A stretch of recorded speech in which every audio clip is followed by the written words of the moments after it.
Hello again, everybody, and welcome to a very special day here for the University of Idaho and the football program, as it is Vandal Signing Day Live. I'm Dennis Patchen, voice of the Idaho Vandal football team, along with head coach Paul Petrino. Thanks so much for being with us. For the next 2 hours, we are going to unveil the second day, or the second period of the class of 2018. Players were signed early in December, the first year we've ever had an early signing day. This is the traditional day. Paul is with us. What's this day like for a football coach and his staff? It's kind of you put a lot of work into it, so it's both very exciting, sometimes very disappointing. There's all kinds of different emotions, highs and lows, but it's a nice day. It's really what your future's built on. It's what everything's about. Is all starts with recruiting. So you work hard, and really as a coach, kind of from August 1st when fall camp starts till the first Wednesday in February. You know, that's it. You work all 7 days a week, every day, go at it. So it's kind of a day of relief also. It's the end, but it's actually the start, isn't it? Correct. Yeah, it's the end for this year, but then you start over for next right. year. And really you already kind of the last couple of weeks starting over for next year anyway, especially with the early signing period. Half of the class, you were a little bit more than half the class was done. I think a lot of the big schools, almost their whole classes were done. So they started over back in January. So, but it's really never ending. Recruiting just keeps going on, and that's just something that you have to continue to do. This is the first time we've had the early signing period in December. Now we have the traditional signing period in February. So after this, as you've gone through it one time before, do you like the early signing period? Give us the pros. Give us maybe the cons if there are some. I think the pros are you really know whether the kid was committed or not. So leading up to the early signing period, a lot of guys commit to you early, and some of them really commit just to make sure they have something. They're still looking for something better or looking for something different or still going to take their visits. But this way, once the early signing period comes, at least how we did it, if they were committed, we wanted them to sign. If they didn't sign, then we just moved on. We felt like they weren't committed. So I think that's the positives, because then you know where you're at. We got a couple really good kids to sign early. The negatives is those first couple weekends in December for us are huge for bringing kids in, and that makes it a little, you just got a couple shots. A lot of people, because of it, have a ton of visits during the season, but most of those schools have, every assistant has an assistant and they have another assistant. So we really have our base assistants, and they do everything. So we can't give a kid as good of a visit during the season as some places maybe can. So it just makes those first couple weekends really big in December. And now going into this next year, it'll probably make the summer more important, and we'll have to make sure we get a couple of the kids in here then. And it just, but I think overall I liked it. There's a 6-week break. Did the pause help you? Because before it was boom, all at once. Mm-hmm. Now you kind of signed some kids, and we talked about some of the early signings with some of the position coaches, but you signed some kids. Now you get a pause. Now you kind of regroup. Did you like that break in there? To me, that didn't seem any different than it's ever been. Okay. The early signing really for some of the guys we signed was the JC signing date anyway. Right. It was just signing young guys early. It was the only thing that was a little bit different. So that part of it, I really didn't feel any difference. All right, let's introduce you to some of the new Idaho Vandals. The first young man is on the board right now. And that is Andre Carter. He's a 5'9", 238-pound running back from Stark, Florida. He went to Clay High School. He finished runner-up in the 5A Florida Mr. Football voting. He led Clay to the 5A state quarterfinal as a senior. He rushed for 2,348 yards and 24 touchdowns, averaging 9.2 yards a carry. He began his prep career at Bradford County High School. He was also named the 4A state All-State as a junior. He ran for 1,200 yards and 26 touchdowns. Yeah! That is our first. That is our first right new there. Idaho Vandal with that one. And we'll talk to Jason Schumacher about him, the running backs coach, when he comes up. Also, don't forget, we're going to have all the coaches here talking about their respective position coaches. We're going to talk to Jason as well about being the recruiting coordinator and all of that goes into this. And then at the end of the show, we'll get Paul's final thoughts. Also, Dr. Spear will be here with a Hall of Fame announcement, and Derek Pittman will be here. It's also National Signing Day for the soccer teams. Let's get you the second Idaho Vandal that has signed a national letter of intent. And that is Khalil Forehand. He is a 5'10" running back, 174 pounds, out of Bishop Kelly High School in Boise. A second-team 4A All-SIC selection at running back and a defensive back as a senior. He ran for 578 yards and 9 touchdowns, averaged 9 yards per carry while splitting time between running back and wide receiver. We'll have the opportunity also to compete in track and field. He is a 4A state champion in the 100, the 200, and the 4x100 meter relay teams. Khalil Forehand is the latest Idaho Vandal to sign a national letter of intent. And we have a third new Vandal to let you know the national letter of intent is in. And it is Stevenson Fernand. He is a 6'3", 190-pound wide receiver from ASA College out of Davie, Florida. He is a junior college transfer. He averaged 16.2 yards per catch, scored twice as a sophomore in 2017 as a freshman, helped ASA to a 7-2 record with six receiving touchdowns. He's also interested in pursuing a degree in finance. Stevenson Fernand is the third Idaho Vandal to sign a national letter of intent. Should put some of Carter's highlights up there. Didn't see any of those. He's got more than anybody. We got you want to talk about him? Yeah, the first guy. Yeah, let's take a look at some of the the highlights from this young man. Runner-up in the 5A classification for Mr. Florida football. Senior, he ran for 2,348 yards and 24 touchdowns. Let's talk a little. Yeah, he's a great player.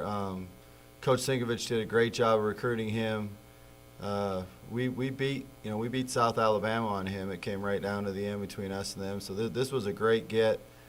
He's from Clay County. It's kind of an area where both myself, I recruited that area for a long time. Coach Sinks recruited there, so we had a lot of ties there. And Andre and his mom came up here on a visit, and it was just the people, really. The reason we got him was because all the great people around here.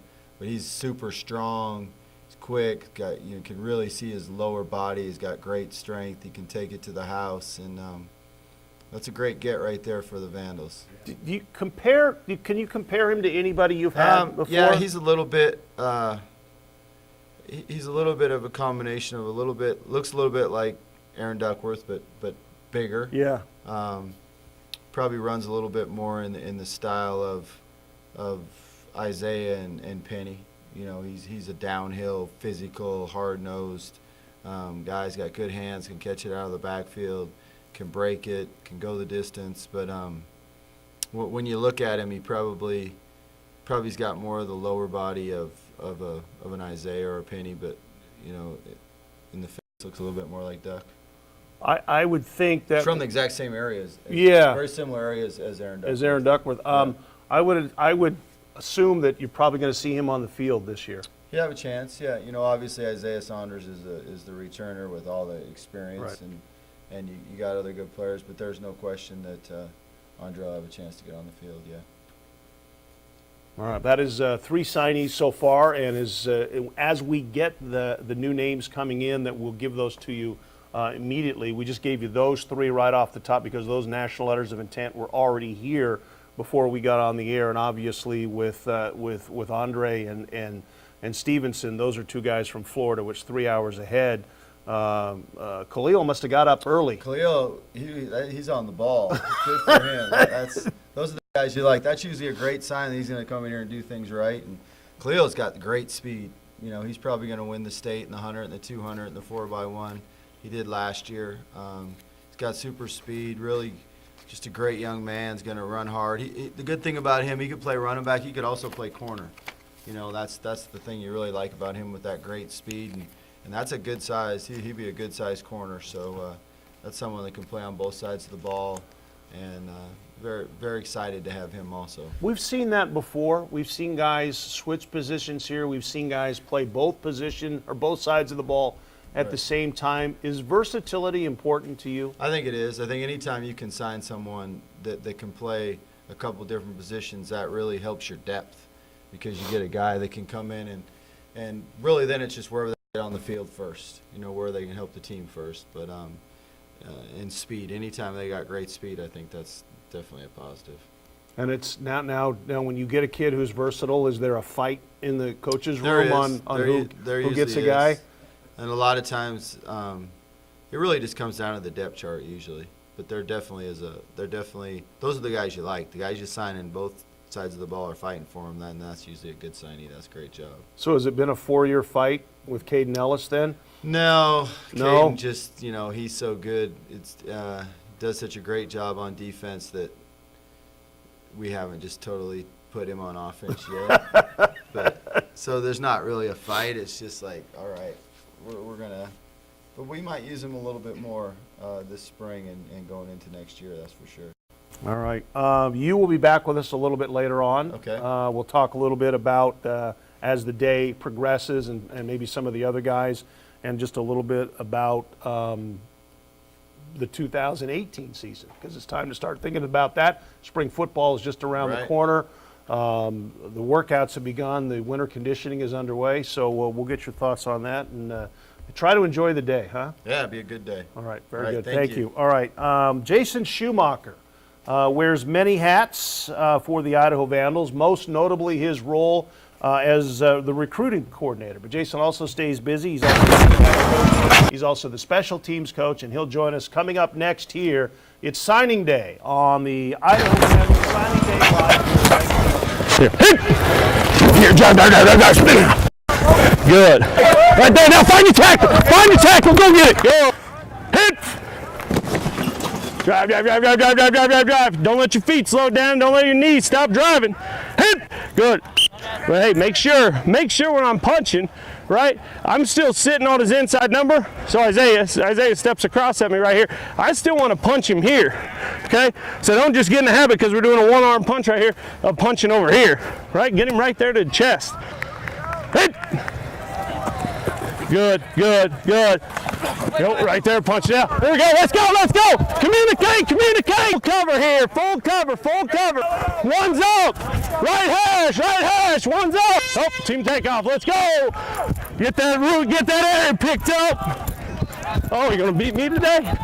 That's the first time. Welcome back. Thanks for being with us for Vandal Signing Day Live. We'll be with you until 9 o'clock today, giving you the signings of the Idaho Vandals 2018. Jason Shoemaker, the recruiting coordinator, joins us now. How many coffees you had this morning? 4, 6, 12? I'm not a big coffee guy. But You're not? No, not at all. Not even on a day like today? No, I don't need it. Today like today, you're excited about the guys that are coming in, and we got our first letter of intent this morning at 4:29 from Andre Carter out there on the East Coast. So we got the day started off right. Tell me you weren't here at 4:29. No, I certainly wasn't. Okay. But I did get the text that. So when did you know about it? 4:31? 4:29. Okay. Yeah. So it was very exciting. He's a very good player, so we're excited to have him. Can you kind of give us the Reader's Digest version, the short version of what a recruiting coordinator actually does? The recruiting coordinator's biggest job is just trying to organize everything. You've got a lot of guys from all over the country that are looking at your program, and so getting everybody organized as far as the recruiting area coach, make sure the position coach knows about a guy, keeping our recruiting board ranked properly, and so we know about everybody that we should, and that we keep evaluating and keep staying on top of those guys that we really want. So that's a hard enough job, even if that was your only job. Now you're the special teams coach, you're the running backs coach. Time management, I think, would have to be a key in this, wouldn't it? Yeah, it is, but special teams really is a just in-season job, and then now you start researching for next year and stuff like that, and then recruiting coordinator, the heavy load of it is really in the off season, and then during the season you're just constantly refining. So the two jobs are kind of at separate times, so it makes it where you can do all three for sure. All right. A tape comes to the Idaho football office of a kid who's trying to get some attention. Where does that tape go? Walk us through how that tape is. And let's say it's a kid. Let's say it's Andre Carter's tape. Walk us through how that whole process goes from the time you get somebody's tape until the time he signs. Well, kids rarely send out tapes anymore. Now with Huddle and all the different online services, guys will put together tapes. And so it really happens in a few different ways. The first one is our coaches will go out to their recruiting area, and they'll talk to the high school coach and find out about the player and what kind of person he is and what kind of student he is and those things. And then if he's good enough, we'll watch his tape. If he's good enough, then that recruiting area coach will pass it on to the position coach. That position coach will watch him and determine if he thinks he fits the skill set that he's looking for his position group. Then he'll pass it on to coordinator, the offensive and defensive coordinator, and they'll watch it. And if they agree, then it goes ultimately to Coach Petrino, and Coach Petrino agrees, then we'll offer him, put him on the board, and recruit him really hard. So it's almost like a 4-step process. Once a young man is identified, he has to make it through this level, this level, this level, and finally the ultimate level. Yeah, and one of the things we really pride ourselves on here is we team recruit. And so it's not just the recruiting area coach is not the only guy that recruits him. It's the position coach, it's the coordinator, it's the head coach. It's all the assistants contributing, because when they get here and they become Vandals, we're going to hope that everybody wants that player to be a good player. And so we're going to recruit those guys all hard and try to make sure they get here to the Vandals. Is there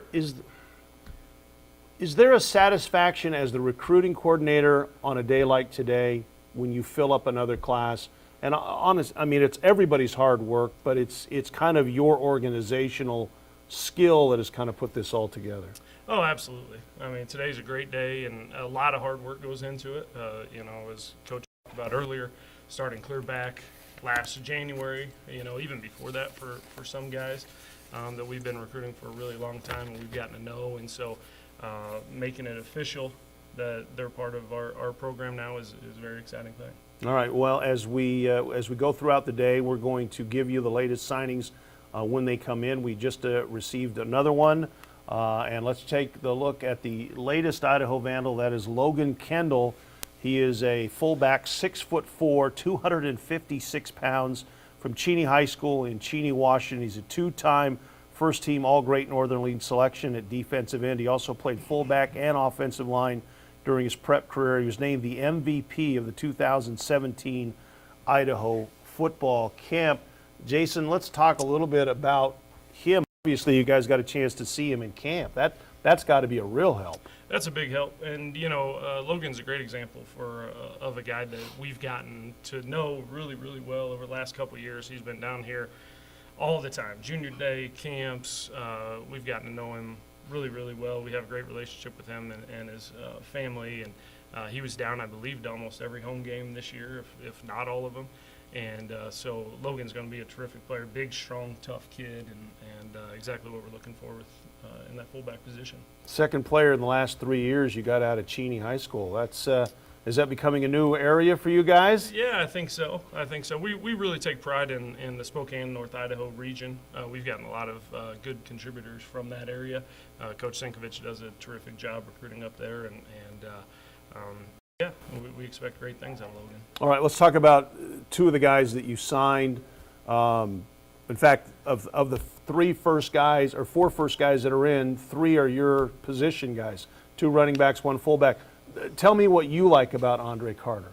Oh, big, tough, strong kid, physical runner, and has that ability to break it, as you saw there on his highlight tape. Had some big plays, a lot of big plays, and playing against good competition, and 5A Florida high school football is something to definitely be respected, and so he's a really good player, and we're really excited about him. And then Khalil is an Idaho kid, so we always love getting the in-state guys, especially him. Khalil's a speedster, state champion in 100-meter, 200-meter. And can do some outstanding things when he gets the ball in his hands. So we're excited about him. 1 fullback, 2 running backs so far. Was that a need that you guys thought you needed to address this season? Well, obviously Aaron Duckworth graduated and Josh Sherman also graduated, 2 starters for us over the last couple of years, and so we did. But we're always looking to add the best possible guys that we can, and Andre is a really good player, and came to us through Coach Petrino and Coach Sinkovich's recruiting context down there, and then Khalil, an in-state guy. So we're always gonna evaluate those in-state guys hard and make sure if they're good enough that they become Vandals. Do you ever go with best guy available, or do you get to a point where, okay, we've got 3 really good offensive linemen that are committed to us, we need to get a defensive tackle or we need to get a corner? I mean, how does that whole thing work as the recruiting coordinator as you put an entire class together? Well, really, we begin at the beginning with Coach Petrino outlines, we need this many offensive linemen, we need this many corners, we need this many linebackers, and then from there we recruit to need, but then we also leave a few spots open for the best available players, and guys that we know can be contributors to our football program, and so that's where we can make room for some guys if maybe we'd already addressed a position need or something like that. Do you look at guys too, I know this guy can help us in 2 years at his position, but I think he can help us right now on special teams? Is there that consideration when you put a class together? Absolutely. Special teams is obviously a big part of the game for us, and we take pride. What we've done a really good job of here, I believe, is developing our players. And so it's not just looking for a guy for the 2018 season. It's looking at him for 2019 and 2020 and down the road, and how can he develop into being a really good player. And sometimes you look at different guys and maybe they've been a multi-sport athlete. Maybe they haven't had the opportunity to be in the weight room all the time, and so they have more potential to grow, and that's something that you definitely factor in when you're recruiting them as well. Is this killing you sitting right here talking where you're not out with everybody trying to check the fax machine, that kind of stuff? No, I've got Coach Reeder on my phone right now, so Okay. if anything comes up, he's going to let me know. Okay, so if all of a sudden you're answering a question and you run out of here, we'll know that was important. You had to do something. News. Yeah. Yeah, Okay, very good. Okay. Well, we'll let you get back to your job, and I know that's a very difficult one today and a very fun one at the same time. Thanks for coming here, giving us a little idea about some of the position guys you signed, but also giving us an overview on just exactly what it means. All right, thank you, Dennis. Go Vandals. All right, Jason Shoemaker with us, the recruiting coordinator, the running backs coach, and our special teams coach. The Vandals really focused on the offensive line during the early signing period. After the break, we'll chat with Chris Sinkovich, who is the offensive line coach, also the offensive coordinator, about the group up front.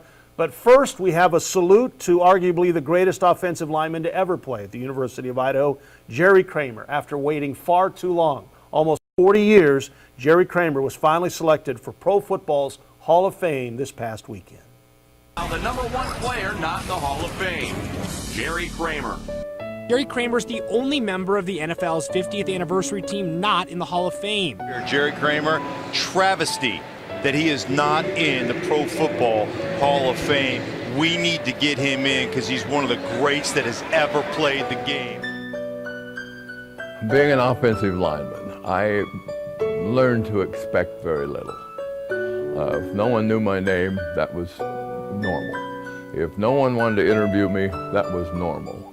If Mom wanted to know what I was doing out there, that was normal, right? So I had very little in the way of expectations. Another guy who waited a long time to get here.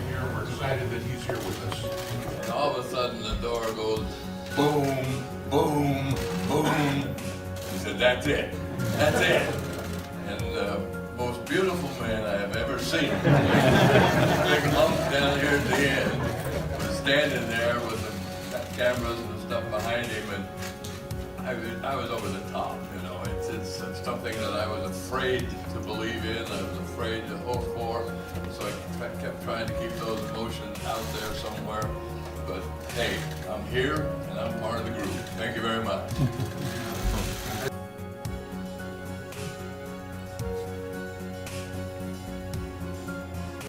I I don't know why it took so long. It's one of the great mysteries in my life why a guy with his resume, his credentials, it took him that long to get into the Hall of Fame. Yeah, you know, when I got here with Coach, and Mr. Kramer came and talked to the team that first spring, and I remember calling my dad. I'm like, Jerry Kramer just talked to our football team. He's an Idaho alum. And, I mean, it was unbelievable to me. And this is Guard U now, right? That came up. They were talking about that on national television with Jesse Davis's emergence with Miami. Obviously, Mike Upati, Jake Scott, Mark Schlereth, and Mr. Kramer. It's pretty cool. And that video came out, and Coach Daly and I happened to be down at Laney College recruiting Brian Robinson and Bruce Burns. And so it was really cool to put that in front of them. Chris Sinkovich, the offensive coordinator, offensive line coach, joining us here. You got all your guys signed in the early period. What'd you do? Take a couple months off, go to the beach, put your feet up? No, we've been out and about. Seems like we've been going a lot of places. I know Coach and I ended up down in Southern Cal here recently. We were down in Boise. We were down in Florida, you know, getting Andre's deal done. So we had plenty of people to see. The name of our school and our university and our football program's good around the country, and I think we took advantage of it. You signed 5 offensive linemen in the early signing period. 3 of those guys, junior college guys in Bruce Burns, Edwin Cortez Grande, and Brian Robinson. And then you signed 2 younger guys, Logan Floyd and Matthew Fapusi. Tell me about the 5, and then kind of you want to walk through and break down each guy, where you see them fitting and maybe where you see them playing. Sure, Dennis. You know, we weren't good enough up front overall, and that's the bottom line, and we got to be better than that, and we have high expectations, so we had to go find some people that could play immediately, hence 3 junior college guys. So Brian Robinson and Bruce Burns both come from Laney College, coached by a guy named John Beam that I'm fortunate I've known for a while, have some trust in his word, and the film verified what we saw. 2 real hard-working kids in our program. They have the energy and enthusiasm that we want of our players in our program, and so they've fit in quickly. And then Edwin Grande played at Monterey Peninsula College, which is where Brian Reed played, actually, both for a guy named Mike Rasmussen, and we've all known him for a while and have a lot of respect for the way he coaches his kids and watch practice down there. And Edwin is a worker, and so he also has fit in well. So we're very happy with those guys with what we've seen initially. They're diligent students. They just take care of their business. And generally when a guy takes care of all that stuff, it tends to transfer to the football field, and he can take care of his business in that respect too. And then Matt Fapuso actually played for a good friend of mine named Ray Fenton at Los Alamitos High School. And early in September, Ray sent me video and called me.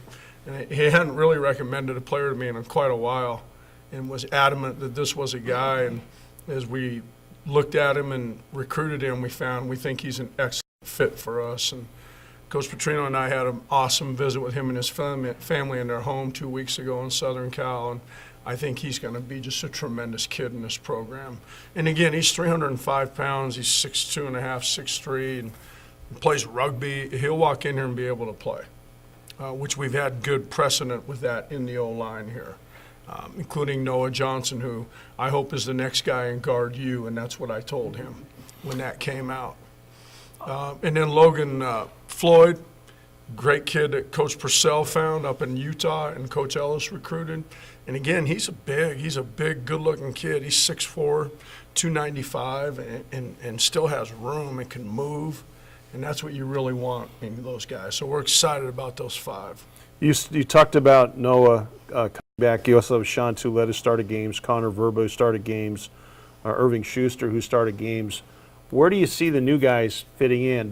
When you recruit a lineman, do you recruit a lineman and then figure out where he can play, or do you actually go, that guy's going to play tackle, that guy's going to play guard, that guy's going to play center? I think it's twofold. You have an idea of what you think based on the video that you've watched, but nothing beats what you see in person.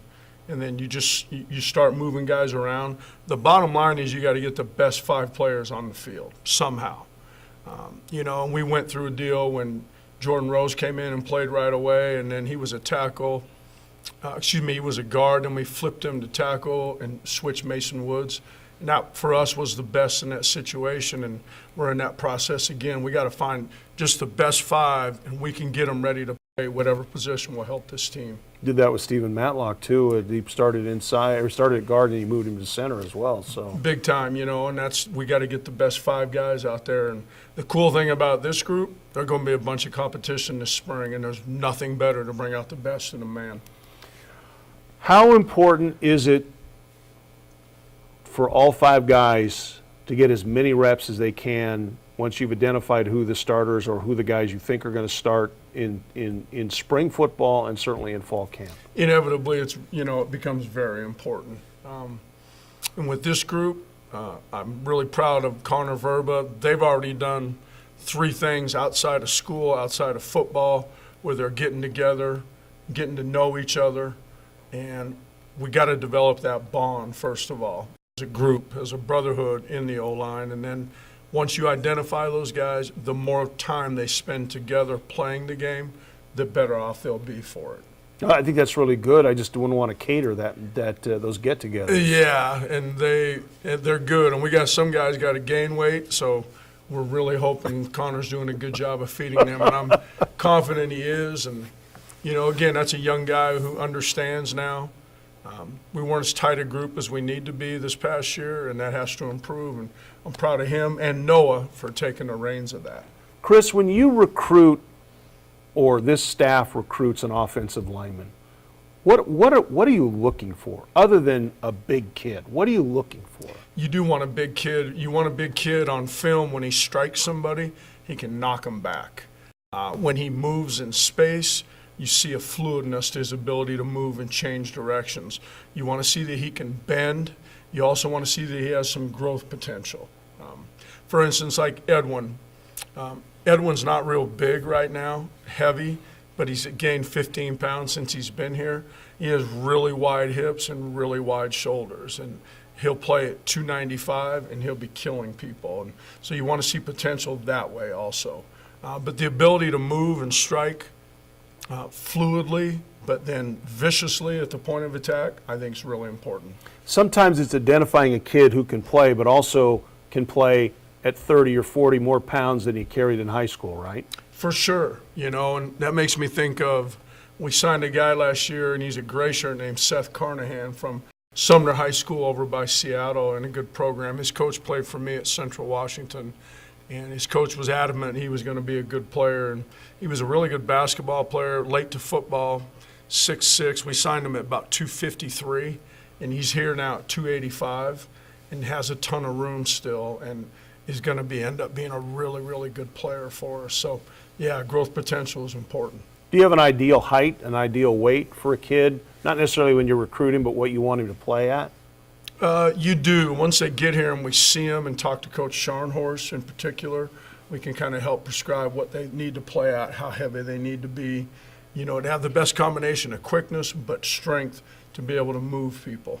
How important is the weight room to an offensive lineman? It's the most important. There's just no substitute for it, And you watch when a guy puts his hands on people, he can control him, stop him in pass game, knock him back in the run game. There's no substitute for it. And the guy's got to love the weight room because he's going to spend a lot of time in there. And so when the strength coaches come to us and say, yeah, that guy has a good work ethic and stuff, it's exactly what we want to hear, particularly of an O-lineman. Some coaches like to redshirt their O-lineman very early on because a fifth-year senior obviously is going to be bigger, stronger than a true freshman. Where are you? Because, you played Jordan Rose as a true freshman. You played Steve Matlock early on in his first year. Where are you in far as redshirting offensive linemen as the position coach? And we played Noah Johnson as a true freshman in the All Sun Belt true freshman selection. I like our philosophy that coach has, and that is, we don't talk to guys when we sign them about redshirting. We talk to them about busting their ass and getting ready to come in and play immediately. And if the position ends up being really loaded up or it's top heavy with seniors, then after you get through camp and you can see it, that may be a decision that guy will redshirt. And that stuff plays itself out once we go out and start playing football with pads on.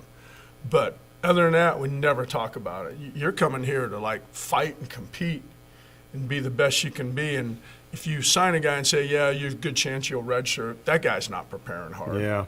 And so we don't want that mentality. And again, it shows itself generally pretty quickly, again, based on position depth and other things. And it doesn't mean the guy won't be a good player if he does redshirt. He just may need more time. There may be a bunch of older guys in his position, but it plays itself out. How important is, you talked about you weren't good enough on the offensive line last year.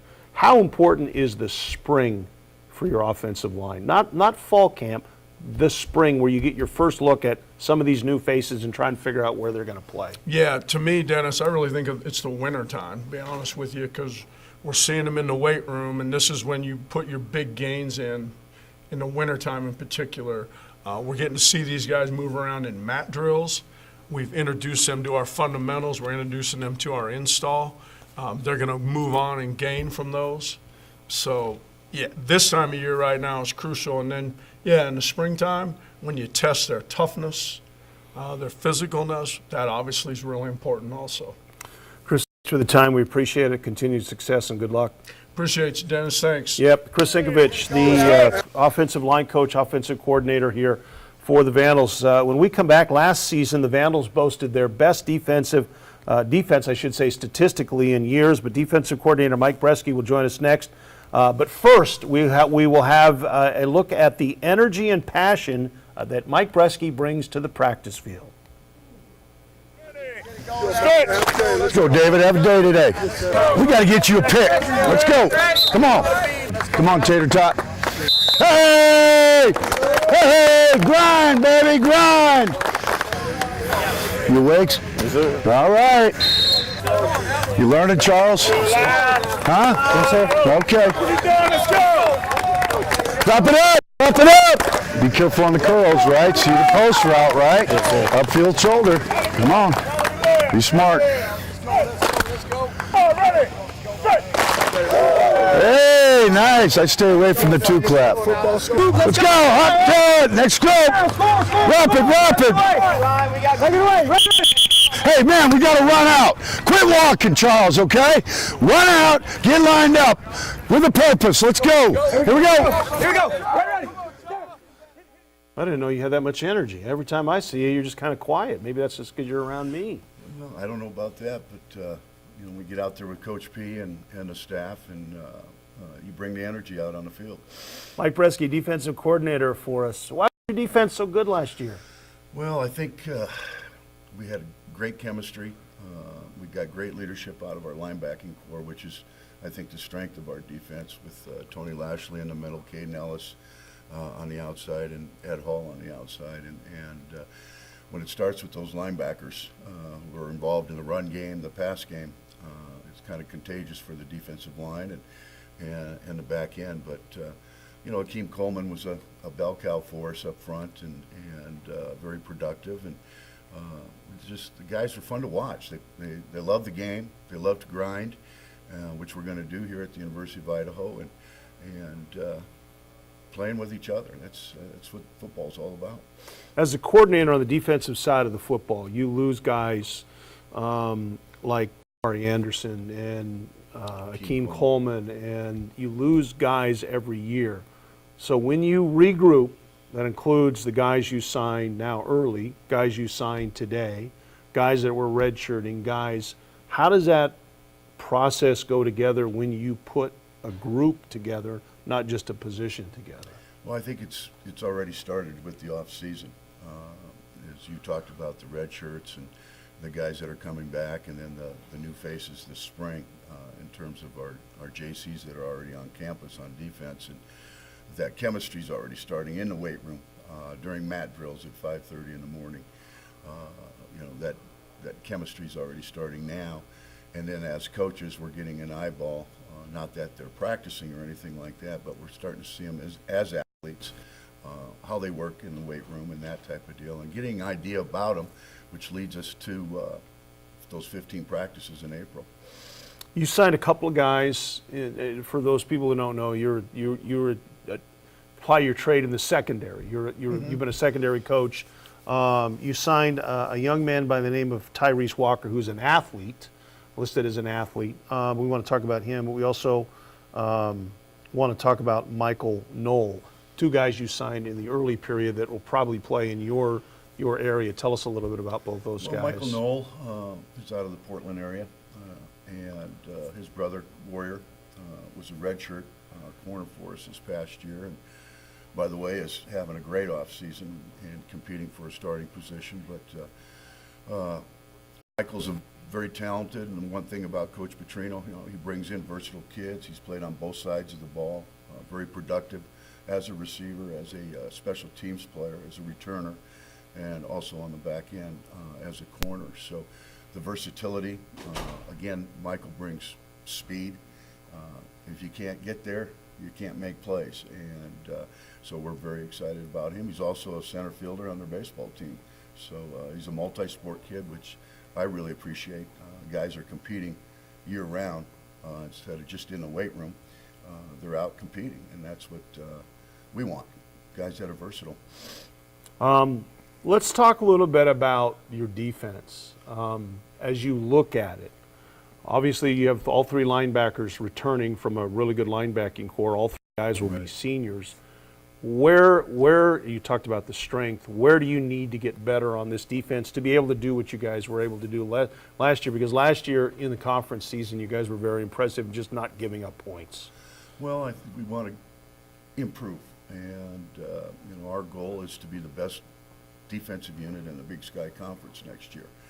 And to do that, we're working hard right now, but we've got to find the right matches in terms of kids, like Coach Sinkovic just talked about in the offensive line.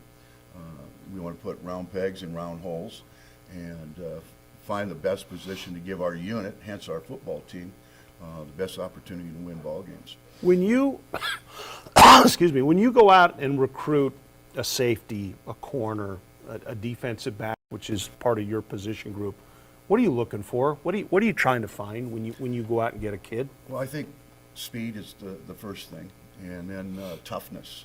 Coach Petrino's all about toughness here, and I don't want to see a kid turn down a hit, that type of thing. But I think speed and toughness, and again, the versatility. We also look at guys on offense. When you look at high school film, especially, predominantly the best players are playing on offense, and so you want to see if there's an opportunity for some crossover to the defensive side, and get the best guys on the back end, that type of deal. Doesn't happen as much up front, but Caden Ellis was a quarterback in high school, and again, a very versatile athlete for us, plays on both sides of the ball, but kids like that bring a lot of enthusiasm, a lot of athleticism, and just winners. We're going to continue with Coach Bresky, but we have National Letter of Intent number 5 is in right now, and it is Jackson Woodward. He is an athlete, 6'1", 185-pound, from Seattle Prep High School in Seattle, and moved to quarterback as a senior, named second All-Metro League, was also an all-conference selection at corner. Led the Panthers in passing and rushing, played wide receiver his first 2 seasons, also plays basketball at Seattle Prep. Both his parents played collegiate soccer. His mother, Julie, is the head women's soccer coach at Seattle U. He's got an older sister who plays soccer at USC. A guy, we talked about versatility, and Jackson Woodward sounds like a guy that you're going to try and figure out where he's going to play once he gets here. Yeah, again, we watched him before his official visit, and as a staff, and exactly what you've talked about is he plays on both sides of the ball, multi-sport kid, and now it's our job as a coaching staff, where does this round peg fit in the Idaho board? Mike, as you put this defense together in 2018, you guys are transitioning to the Big Sky Conference from the Sun Belt Conference. Do you do anything differently, or is it the same stuff? No, it's football, and we're in the off season right now. Get stronger, get faster, type of thing, and then we'll start meetings before spring ball practice. Improve there. One thing we do here, we get a lot of reps in practice here.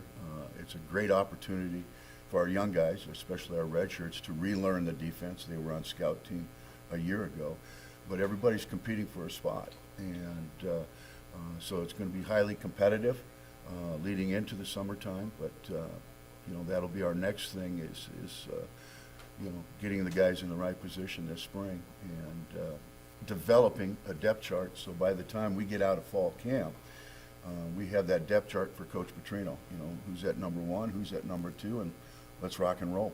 You've played a couple of Big Sky teams in non-conference over the last couple of years. Now you're going into a different conference.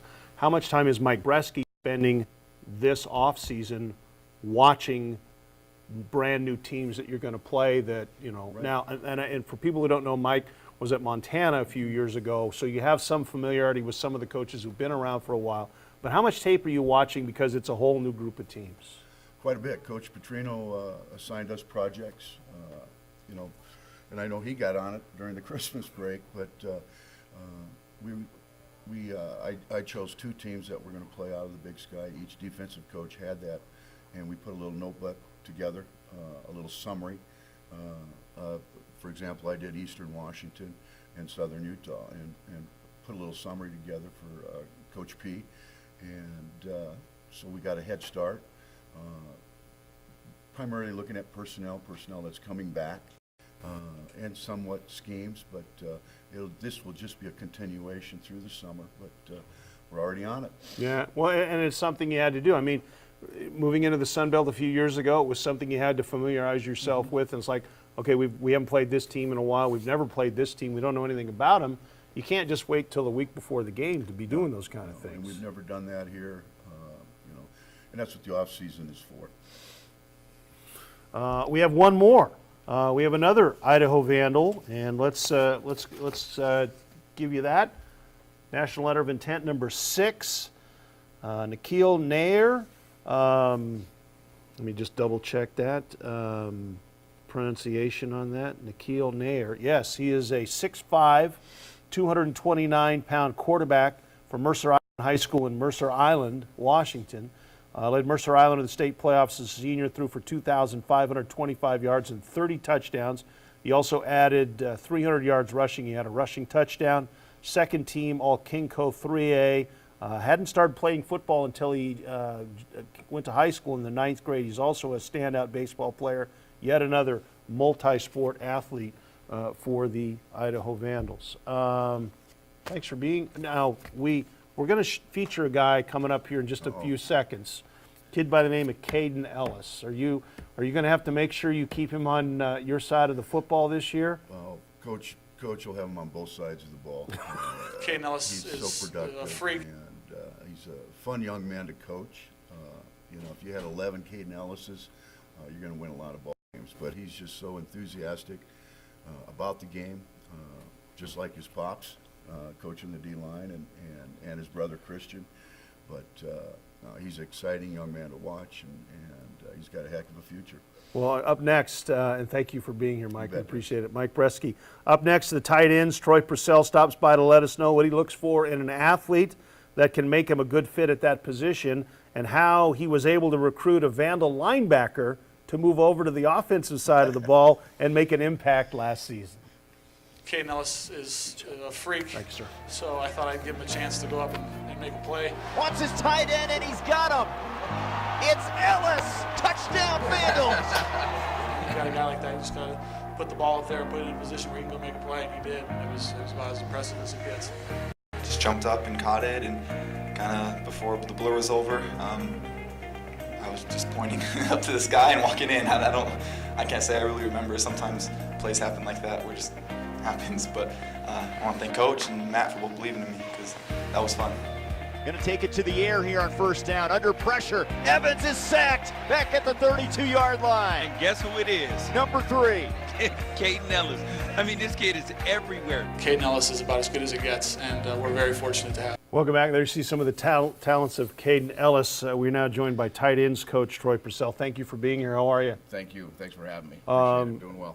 It only took you, what, how many years to get him on your side of the ball? You finally convinced him? You finally pounded your fist? You held your breath? No, It was not a hard sell, for sure, with that type of athleticism, and what an outstanding young man, and raised from, his dad, Luther, is an outstanding person. Their whole family is, unbelievable. And, his ability to be able to just be, a smart FIB football player and be able to pick up the offense, and when then the things that we wanted him to do, he just excelled. And he's a special athlete. You put him out there in space, and you make him, and you let him do what he can do. You're going to have a lot of success. So, and again, just a great kid, great coachable kid. Got a smile on his face, got the intensity in his eyes, and he's hungry, and he wants to win, and he wants to compete and do the best he possibly can. And so, again, he's just a special, special young man. You've had some interesting guys play the tight end position here at Idaho. We had Deion Watson, who a lot of places probably could have played wide receiver, but played tight end. You had Buck Cowan, who was a tight end. You've had other guys that have been more traditional tight end size and speed. So when you guys are looking for a tight end, it seems like you can make all kinds of different athletes work at that position. That's one special place where you have to be very multiple sport, very athletic, and you have to be able to block also. So that's one thing, that you're not a lineman and you're not a receiver a lot of the times. You have to be able to do both, and we want to be able to put that person in to make him, to go ahead and block and come across the formation, be able to lead up through the hole, and that way we're a little bit more, it helps our tendencies, with personnel groups. If you can get, those different tight ends that can still function as fullbacks and put their hand in the dirt and get off on the line and improve our running game.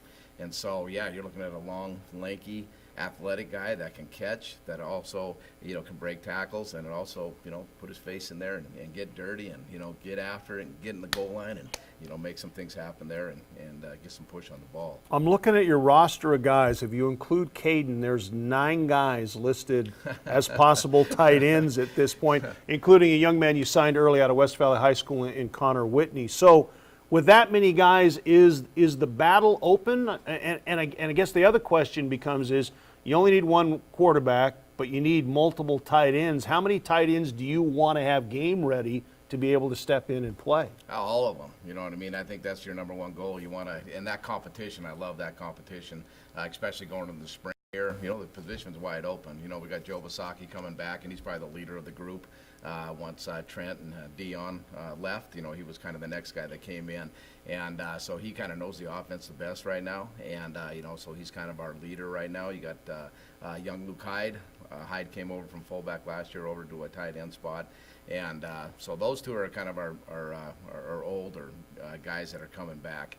The veterans, I guess, with some game experience. And then we picked up Harrison Ashby from Capital High School down there, and he's an outstanding young man. He's already gained 18 pounds, in the weight room, which is unbelievable, that type of weight and that type of put on. But again, he's going to be, a guy pushing for that spot, and same with Dalton Cash. He's out of Pinnacle, Arizona, and he's an outstanding young man, big, strong, physical kid, I think he's about 257 right now, and just a big, strong athlete. So you talk about the kids that are there, they're all 6'3", 6'4", and 250, right in that range, and they can run, and they're real athletic. You got a Sam Beltman kid that came on as a walk-on. He was with us during last summer, and he's came a long ways. He's really showed well in the young guns, and doing some good stuff. And then Blake is Horlatcher. He was another walk-on doing well, and Mike Angelino, he's another walk-on that's coming in, big, strong, lanky kid. Connor, Connor's an outstanding young player. What did you see in him? And he signed early out of West Valley. What did you see out of him? Because he's a guy who played a lot of positions in high school. Exactly. We were fortunate here to have their team come to the camp down here, and so you get a bird's eye, and you get you look at him live, and you can see what he does. You can see the intensity in his eyes and his hunger for the game. And his dad being a coach too, being the head coach there, Craig, and he's a outstanding coach. And their programs, he's just got a real positive program, a real solid program growing. And being a coach's kid as he's coming up, and learning the game and being the competitor that he is, and knowing what it takes to be a winner and to be a competitor, and that helps. You know, you look at all these coaches' kids, you know, there's a reason why they're pretty dang successful. And it's because they learned it at a very young age and how to be competitive and what it needs to take to be, you know, to win at the next level. And, you know, this kid's the same way. He can play anywhere on the field, you know, pretty much. You can see him on offense and defense. He can punt. He was, you know, all conference wide receiver, the MVP, you know, of the, you know, Great Northern League right there. And just an outstanding athlete. Catches the ball well and runs well. For you as that position coach, considering what you've had and the different type of body types you've had at that position, where you've really had receivers who you had to teach how to block, and you've had blockers who you've kind of had to teach how to catch, is there an ideal body type for you as the tight end coach? I guess Caden Ellis as a body type. You're already, you know? you're still lobbying for him on this show, aren't you? You know, you just want an athletic kid that's going to go out and compete. You know, a body type. You know, yeah, you want him the biggest as you can possibly get him because he's got, you know, to be able to block and to function out there. But you need an athlete. You know, we just need an athlete that loves football and wants to compete. And if we can get guys like that, you know, there's a reason why we recruited them because they're a pretty special player. But you know, extra little, you know, that just to make them, that toughness and everything inside. So is there one thing? No, but we'll look at a skill set, and that's what's great about spring ball, and we can look and, you know, all right, see what this kid can do. What's he best at? All right, what's this kid? What's he best at? And then we can put these different tight ends in different situations to help them and help our offense become more successful. That's what I love about, you know, Coach Petrino's offense, because we'll find the guys and, you know, and maybe we'll dummy them sometimes. You know, Caden, you know, maybe we'll have him do the run play and everything. Oh, yeah, number 3's there, right? They're going to throw the ball, and, you know, we're going to go ahead and run a draw or do something like that. So, yeah, so just that special player that, you know, you got to be able to do both. You got to be kind of a leather man, you know what I mean, that leather man tool. You got to be able to do everything. Is it easier to teach a kid who can block how to catch, or is it easier to teach a kid who can catch how to block? I think it's the same. It's a skill set. You know, if you played basketball a lot in your younger days, and you know, you might be a real, you know, have great hands, and you know, but if you were nothing, you know, a wrestler maybe, where, you know, I did some coaching and wrestling, but you're tough, you're good on your feet, and you're the heavyweight, but you know, your skill set with your hands. So again, that's where you figure out what their positives are, and you just really try to improve their, you know, what they need to improve on, whether it's hands, feet, quickness, size, you know, getting bigger and stronger in the weight room. You know, we want them as big and strong as we possibly can, but we've got to keep that speed. So there's a fine line there of not making them, you know, not being too big where you're losing the speed, and then you still need that size to be able to, you know, complete those blocks and, you know, be successful. Troy, thank you for coming here. Appreciate it. I appreciate it. Thanks for your time. Troy Purcell, the tight ends coach, joining us here.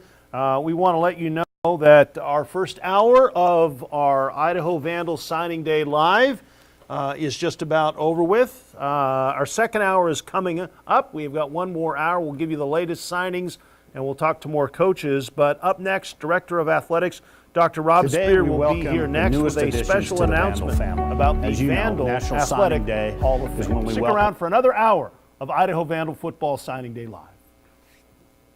Today we welcome the newest additions to the Vandal family. As you know, National Signing Day is when we welcome our newest football and soccer student athletes. We also have an opportunity this September in 2018 to reach out into our past and nominate and induct future Hall of Fame members at the University of Idaho. We are going to call on you, our Vandal family, to nominate deserving Hall of Fame members.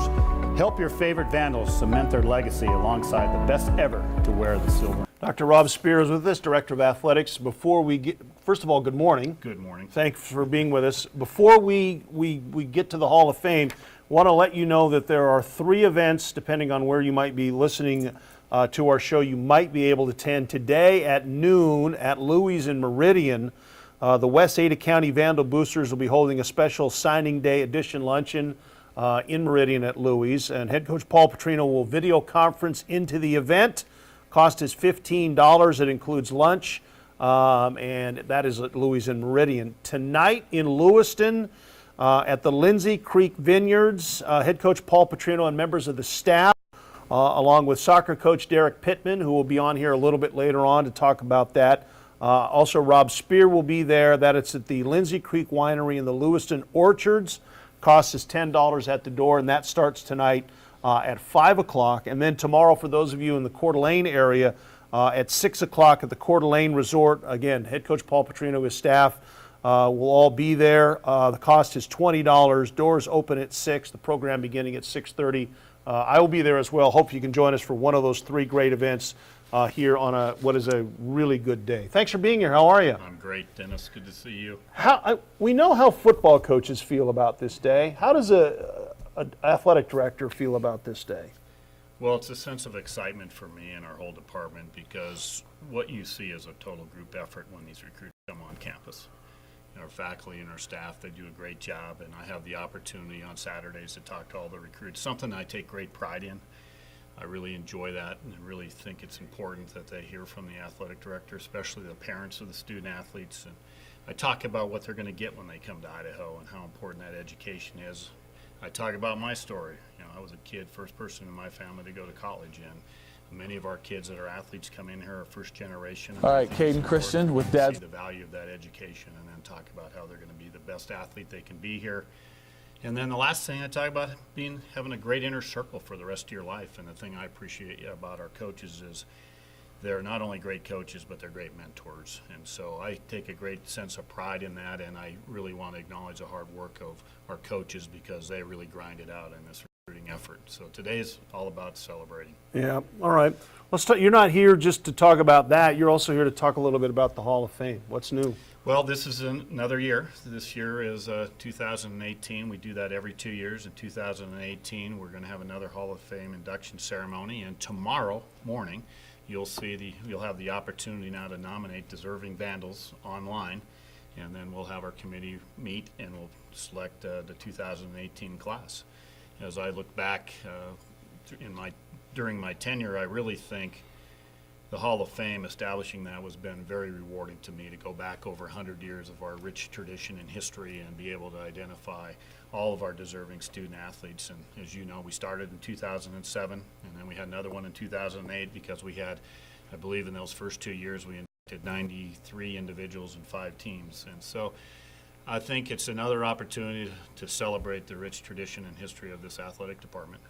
And it's not just football and basketball, it's all the great sports that Idaho has had over the years. It is, and that's one of the things that I really enjoyed is going back and knowing that you had a national champion boxing team and a ski team and a rifle team way back in the day. And so you look back and you see that we've had national champions, national championship teams, College Football Hall of Fame members, from Bob Curtis, the broadcaster, was in the College Football Hall of Fame, John Freeze, and then now our own Jerry Kramer in the National Football Hall of Fame. So all of that is really neat to go back and review that, and it is a challenge because there are so many deserving Vandals to be in our Athletic Hall of Fame. What does Jerry Kramer's induction into the Pro Football Hall of Fame mean for you as the Director of Athletics here?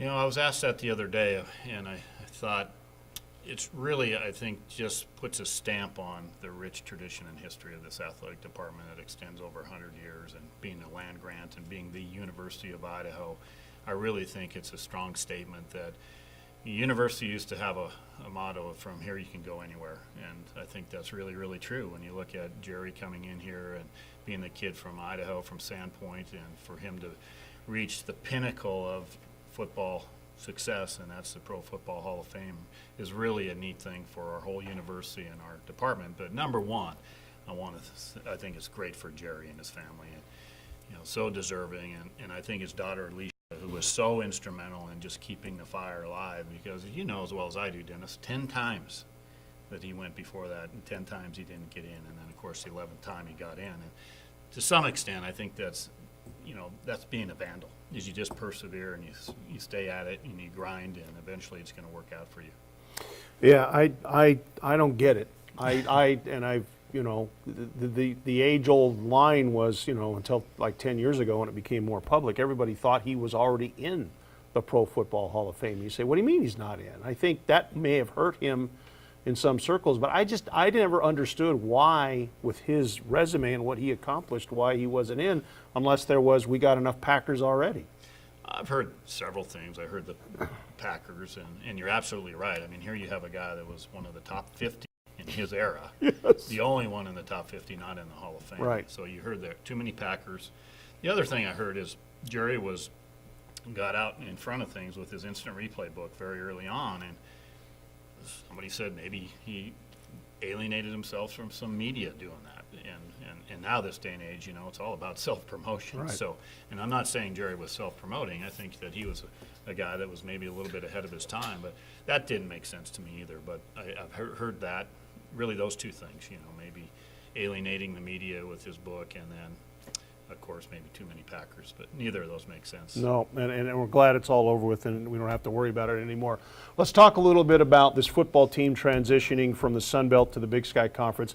It's something that your athletic department has done with all the rest of the sports, moving from the old WAC conference into the Big Sky Conference. Did the transition with all the rest of the sports make it any easier to move football because you're already familiar with the conference itself?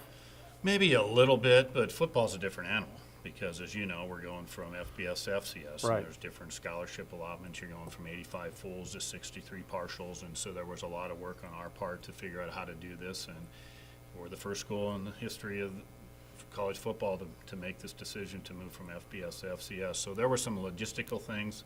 We really hit up front had to make sure through the NCAA eyes that, you know, what was going to happen if were kids going to be allowed to transfer immediately. I know that was a question I always get. Well, it's, you know, you're making this move. Are they going to be able to transfer immediately? No. They will have to go through the same process. You know, will have to sit and have a year in residency before they're able to compete. So there was a lot of misinformation out there from that standpoint.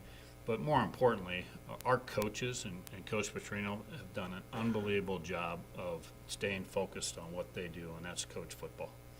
And Paul always talks about controlling the controllables, and he's done that in this situation. And they're focused on moving this team in this different league, but they're still going to play football, and they understand they're going to approach it the same way. We're going to put a quality product on the field. We're going to be well coached, and we'll see what happens. Is most of that work, even though you haven't played a game yet and won't play a game until September, is most of that work already done? It is. You know, there's some things that we have to really watch and pay attention to, and it's the equivalency thing where you can take those 63 scholarships and spread them over 85.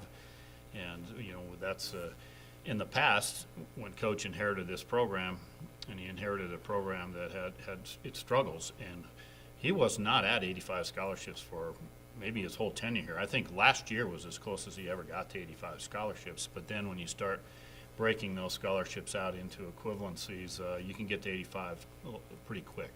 Does that scholarship transition happen at the end of the spring? It does. Semester here? It does. Okay, so technically you're still an FBS school as far as scholarships are concerned for this semester. For this semester, and then when we start the summer semester is when that all changes. Okay, exactly. All right. Thanks for being here. Now, again, you. Hall of Fame, people can vote, people can nominate. Nominate. The Okay. number one thing is let's get a great pool of nominees. Okay. We can do that starting tomorrow online. Okay. Go to our website. It's the first time we're going to allow people to nominate online. Of course, we'll take written nominations. I've already received some written nominations, but let's find out those deserving Vandals and let's get them nominated. Perfect. Thanks for being here. We appreciate it. Dr. Rob Spear, Director of Athletics, and if you know a knowing Vandal you think should be in the Hall of Fame, and there's over 100 in there now, but there's going to be plenty more here, you can make that nomination. It happens every 2 years. Thank you, Rob, for being here. You know, it's all about football and all about family for the Vandals. So coming up next, somebody who knows a lot about both. Luther Ellis, Idaho's defensive line coach. He's also the dad to 2 Idaho Vandal football players. He joins us coming up next on Vandal Signing Day Live. All right, Caden Christian with Dad's Weekend coming up. I got to ask, what's it like to have a father as a coach? I love it. It's so much fun. Yeah, dads are kind of always there for you, I mean, as you know, and having my dad here, he's there for us, and he's able to really help us learn in the best way possible for us individually. First and foremost, it's an honor, and it's a privilege to be able to coach them. I had the privilege to coach them in high school a little bit, and that was a lot of fun, but this time that you get with your children, with your family, or with the people you surround yourself with is very precious. To let a moment pass us by without really taking it in and appreciating it, I think it's something that we all would regret. Luther Ellis joining us now. Thanks for being here. Glad to be here. What's it like to coach your kid? Kids? Kids, yeah, more than one. So it's a blessing. It's an honor to be able to be a part of that, associated with that. I had an opportunity in high school to coach them. We got to win a state championship together and do those kind of things, and see them grow as men and to become who they are today, and continue to see their development, seeing the other coaches interacting with them and helping them in that journey too, and just developing them to young men. It's exciting and something that I think as dads anywhere across the country would appreciate and would love to be a part of. So to have this kind of intimate relationship with them in a different setting, and kind of more of a work environment, really is something special. Caden was here, and then you took a job here. So did you ask him if he was okay with you coming, or did you just say, I'm coming? I did ask him because I wanted to make sure it was okay with him, because I didn't want to make him uncomfortable or uncertain, or any of those other concerns that you might feel as a parent, and let alone as having a coach-player type of relationship. So no, he was excited. He thought it'd be great. He was excited to get the family out here and get us all back together and have an opportunity to hopefully be impactful, not only here on the football team, but in this community, and be a part of something special here. You played football for a long time at the highest level in the National Football League. What did that teach you about helping kids here? Well, I think there's always a need for a mentor, someone in these young men's lives. There's also a need for that guiding hand, if you will, to help them in the decision making. I think something Coach Petrino and the staff here does really well is setting the expectations, letting them know what those expectations are, then helping them along in those expectations. Sometimes it's getting after them, making sure, hey, you need to straighten up and get going, and other times it's praising them for what they're doing well. So I think that's something that not only I think the NFL, but just being around in this environment, I think it's what football does overall in general for these young men, is to help them to become men, and that we get to be involved in that, and being mentors to them, and hopefully be an example of what that looks like. Luther coaches the defensive line here, so you may have the position that has the widest range of guys, the way their body looks, from big nose tackles to speed rushers on the end to in between. So it probably isn't fair to ask you what you look for in recruiting a guy and signing a guy, because there are guys from 300 pounds to 225 pounds. I think we're looking for playmakers. That's my honest criteria, is can he play? Can he play? Can he do things that we need him to do, and to play the position that he's going to play, whether it be a defensive end, a nose, a tackle. My honest criteria is, can he play? I mean, you look at the NFL, you got, again, a huge variety of different guys, that different talents, different type of intangibles that people are trying to look for, saying here's a prototypical guy, what it should look like. But then you got an Aaron Donald, you got a Warren Sapp, who are both 6 foot, if that, and less than 300 pounds, but yet so dominant inside, playing interior, where you usually think we want 6'5", 330, big monster guys, which you do. And there's those type of guys like a Ted Washington, or those type of guys that dominate inside too. So it's one of those things that I don't think it's my personal opinion. It's saying here's a prototypical guy, what we really want, and this is what we need. I think, can he play, and can he play well at what he's doing? You went out and got 2 junior college defensive linemen, Aaron Boatwright and Cameron Townsend. Obviously, you expect both those guys to come in and play. Where do you see them playing in an offensive line that has to replace 2 very productive players, in Ari Anderson and Akeem Coleman from last year? Yeah, I think right now they're going to be battling for those. I think Cameron could play either nose or tackle, but probably be battling around that tackle spot. And also, he could play nose. I mean, he's an explosive type of player. He's shown me a lot of great things so far in what we've seen him do, as far as in the weight room, on the field, and different things of that nature. So you see him moving well and being a lot more explosive than I think even his film gave him credit for. And then you got Aaron's long, lanky, that I would say prototypical end, 6'4" plus, long range, can reach out and do a lot of different things, very athletic too. So I'm excited for both these guys, but he'll be competing for that defensive end spot too. So what we love around here is fostering that competitive environment, because that to me what brings out the best out of any players, when you have to compete to earn your spot, and have somebody that's pushing you, and vice versa. So it's one of those things where I think both those guys are going to be impact players, where they end up being a starter right away, or they end up working their way in, or whatever may happen. Right now they have the right attitude. They're great leaders already, showing me great leadership abilities on the field, in the weight room, in the classroom.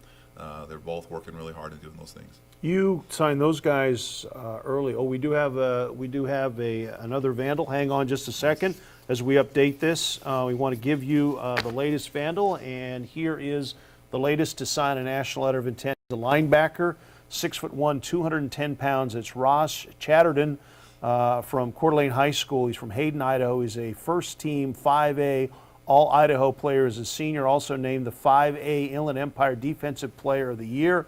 He helped the Vikings reach the 5A state title game, had 133 tackles on the season, including 14 tackles for loss, 8.5 sacks for 7 fumbles, and recorded 2 interceptions. He also returned an interception for a touchdown in the state final game. Ross Chatterton is the latest Idaho Vandal and another North Idaho kid that is signed. All right, let's talk a little bit about the defensive line. You lost 2 key players.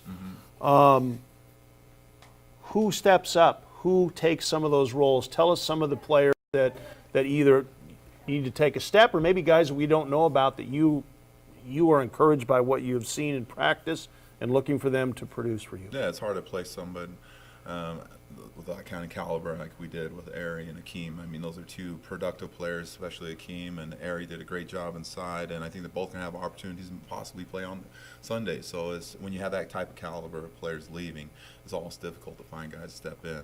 But right now, I think, as far as the end, you got Ben coming in, and he got some playing time this past year, and he's doing really a great job this year in what he's doing as far as working out and the way he moves and his leadership abilities and those type of things. Rasan coming in, he's a big old boy. He's 300 plus pounds, typical nose guard, but he moves really well. He's doing really well. He's doing a great job. He's always been a natural leader. Even last year, he just has those qualities in him. We're going to ask him to step up and do those things. And then you got some younger guys that can come in there, and of course you got Aaron and Cam also coming in. Those JC guys that are going to be competing in those different spots. Then you also have DJ. Henderson's going to probably be the tackle out there. He's an explosive player. He's kind of one of those players that could be a big-time playmaker for this year. Today we welcome the newest additions to the Vandal. Then you got other guys. You got Dylan. He's going to come in. He's putting in a lot of great ways, moving well and playing well and doing those type of things. We have Nate DeGraw coming in, and he's doing some great things. He's put on some great weight too, and competing and showing me a lot of great things. More racing out there. Last couple of weeks he's been either the guy or right behind the guys and winning those races and doing those things. He's moving really well out there. Big Wayne out there is pushing. He's getting strong. He's maybe not has the height and everything, but what he does have, he has those intangibles. He's a square bear. He's the type of guy that's he's going to hold the point, and he has long arms for his height and those type of things. So that's why, again, this is a prototypical what guys should look like. Yeah. I don't always believe that. I just believe, can the kid play? Does he have the heart and desire to play? And I think he has one of those things to be able to do those things. Perfect world. You had enough guys to play. Would you like the rotation to be 8? I would. That'd be great. Or, for 3 and 3, just because I think it gives guys opportunities. One, it gives us experience, lets those younger guys gain some experience and get some playing time and do those things, but also gives our starters, when it comes to that fourth quarter, when we need that extra little something in you to put stop, to get a sack, to make a stop in the run game, short yardage play, goal line, whatever it may be, we like to have those guys being fresh and ready to go. It's hard as a player and as anyone. I mean, you got to find it inside. You got to find that little extra something in you to come up that play. But if you play for 4 quarters straight, you're playing 60 to 80 plays a game. It is, my opinion, personally, hard to play at 100% every single one of those plays. So if we could have some depth this year, which I think we will have, I think we're going to have great competition this spring. I think we're going to have great competition going into the summer and into fall camp. I think guys might step ahead right now, but then those younger guys are going to be pushing them and maybe overtake them and those type of things. So I'm really excited about my room and what we have going on in there, and I think we're going to have a very, very productive year from those guys. Luther, thanks for the time. Appreciate it. Thanks, Dennis. Appreciate All right. you. That's Luther Ellis, defensive line coach and dad here, one of 2 Vandal dads with kids on the football team. Paul Petrino is the other one. The Vandals' periods of greatness can quite often be tied to one of the program's legendary quarterbacks. When we come back, quarterback coach Charlie Molnar will discuss who he is eyeing to step into the next leader role of the highly decorated Idaho Vandal quarterback room here at the University of Idaho, and we continue with more.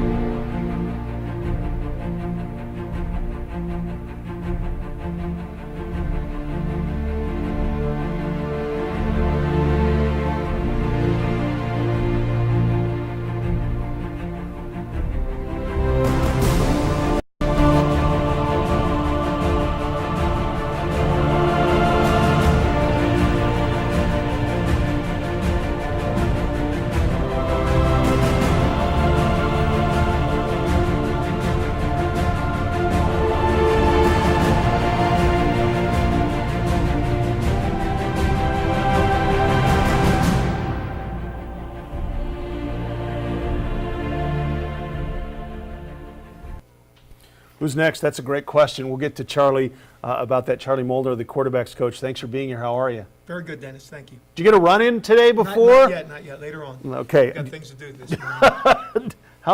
For those of you who don't know, Charlie is a big runner. How often you run every day, don't you? I do, yes. How far do you run? Anywhere from a couple miles to 7, 8, 9, something like that, just depending on my time. Okay. How much time you got to do it? Not very much. All right. Let's talk a little bit about what we did. We do have a quarterback signed early on. Nikhil Nair is a big kid out of Mercer Island. Talk to us about him and about what you liked with him as a quarterback's coach. Well, the thing about Nikhil is, number one is the thing that we look for is he competitive, and that's really an underrated attribute that people look for in quarterbacks. And Coach and I really go out of our way to find out how the young man's wired, because when the game's on the line, and we're going to start our 2-minute drive. If you think back even just to the Super Bowl a couple of days ago. And the coach has to look at him and say, okay, here's what we're going to do to go win the football game. You got to know that guy wants the ball. He wants to make a play. And we felt that Nikhil had the competitive spirit, number one, because if he didn't, it would have ended right there. Number two is, what I like about him is he's only played football for 4 years, so he's really a blank slate. He's got good fundamentals, but certainly has a long way to go. He's at the right place to develop. He's got a little bit of time on his side. Plan is to, we have other guys that we're going to be using, we think, in the near future, but give him time to learn football and really develop as a player.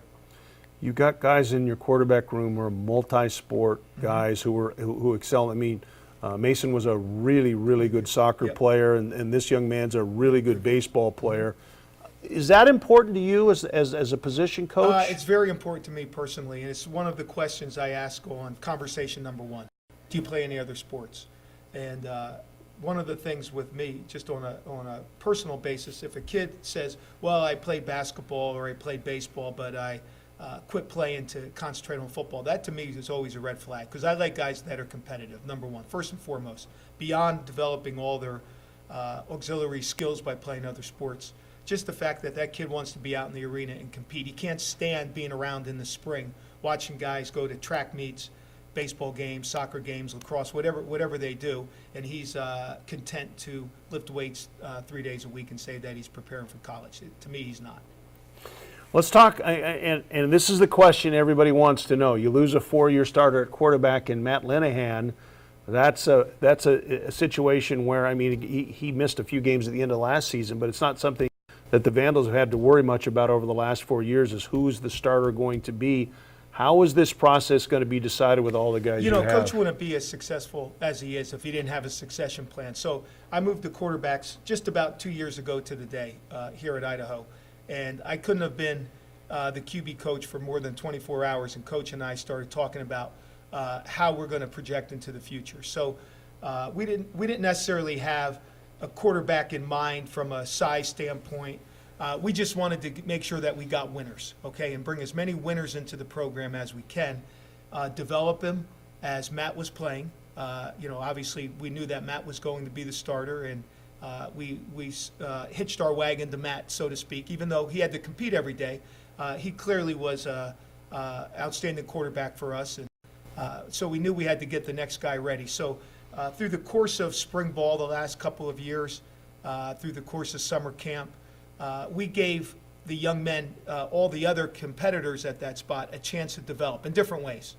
We put them in different positions, sometimes some just basic stuff, and other times some competitive situations where they really had to go out and play some football and see how they were wired. So I'm really confident that we have 2 guys that are really, really ready to play, and then we have another guy that's not too far off. So as we go in the spring ball, Coach and I think I would let him discuss that with you rather than I bring it up, but we've already talked about a plan, how to get our guys ready, how to give them reps, and how to make sure we come out of spring ball with the best possible knowledge of who our quarterback might be going into fall camp. All right, we do have another signee. Let's go to the board, and we'll give you the latest Idaho Vandal to sign a national letter of intent.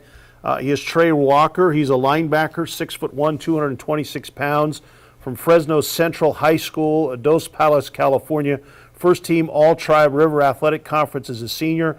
Guided Central to the CIF Central Sectional Division I Championship and advanced to the NorCal Championship. First sectional crown for the school, Fresno Central, in 87 years. He had 140 tackles, including 7 sacks, plus 1 interception, 1 forced fumble. Played 2 seasons at Dos Palace High School, earning West Sierra League Offensive MVP honors as a junior. Ran for 1,072 yards and 15 touchdowns, leading his team to a 4-1 league mark. He also had 65 tackles as a junior after recording 25 as a sophomore. Trey Walker is the latest Idaho Vandal to sign a national letter of intent here live on Idaho Signing Day. All right, Charlie, so you have different size guys. You've got, with the young man you signed there, 2 guys that are 6'5". You have one in Dylan Lemke that is what, 6'1". Mason Petrino's about 6. I mean, you got all different kinds of size for quarterbacks. Does it matter? It doesn't. Again, if you just revert back to the NFL playoffs, you had probably as hot of a quarterback as there was in the NFL this year with Drew Brees, who they listed 6 foot, but realistically is probably somewhere around 5'11", and maybe with age he's shorter than that. So, and then you look over at Nick Foles, who, I mean, is super tall. Yeah. Not real bulky, but a tall man. So it doesn't really matter the size. It just matters really the size of their heart. And on a day like today, you know, on signing day, we're all caught up in size, weight, and speed. But I think the intangibles that we look for will give us the best chance to win a championship. The guy's competitiveness, his leadership, his toughness, those are the things that we look for as coaches, and that's going to be our key to success. Can you teach those, or some of that is just God-given? I think it's a combination, but a guy has to want to be great and has to want to be tough. And again, we put guys in positions to show toughness, and toughness is shown in different ways on the football field.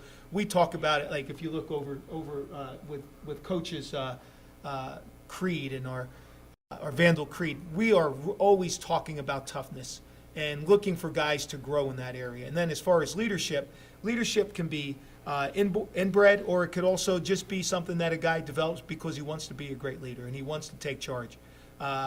It's nice if we had a room full of alpha males, but it doesn't always work that way.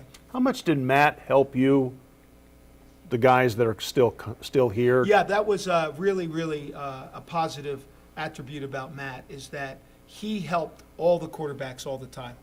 He was really a positive influence in the room, and I spoke to him about it, again, right after I took over, is leaving a legacy behind. You know, it's not that you want to be the guy that sets all the records, and after you leave, we're all going to say, gosh, we can't win without Matt.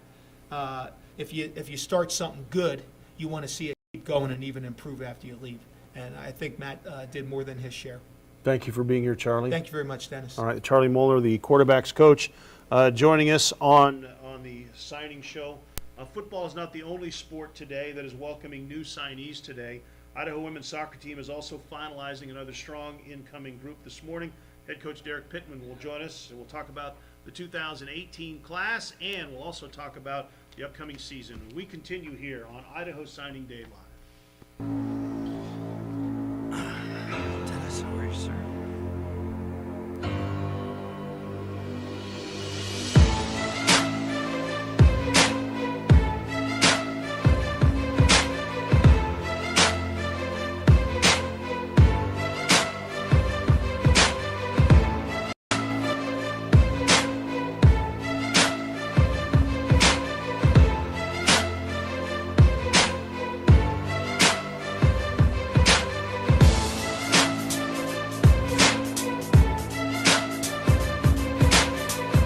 Welcome back. Thanks for joining us. It is Idaho Signing Day Live. For those of you just joining us, we're going to recap all of the Idaho Vandal football players that we have signed. But Derek Pittman is joining us now, the women's soccer coach.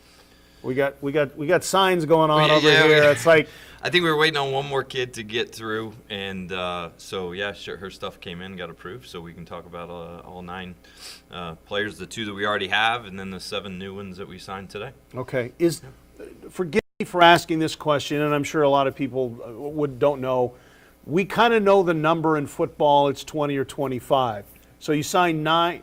It's 9? Yeah. So we have 2. Well, actually 8 in the freshman class total. Okay. One was an early entry that came in this past January. Okay. Basically, Maddie Haas graduated early from Lewiston High School in December, and basically has been an early entry. Started here in January, so it's been great to have her.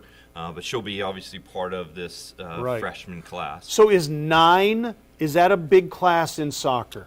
I'd say it's about average. Okay. Obviously, considering our situation, we only graduated one senior with Olivia Baggerly departing the team after her great career. But we had some other changes within the roster of some players just stepping down and so forth and moving on to some new challenges for themselves. So we had some specific needs that we needed to address in this class. And we feel like we've done a really good job of that and excited about this group coming in. All right, why don't you give us the players that you have signed and who will be coming in the fall? Yeah, so first, obviously, we added Juliana Ditar. Basically, she is a player that just transferred to us in this past spring from Evergreen Community College in the San Jose area. Excited about her, what she's going to bring to the table as a forward.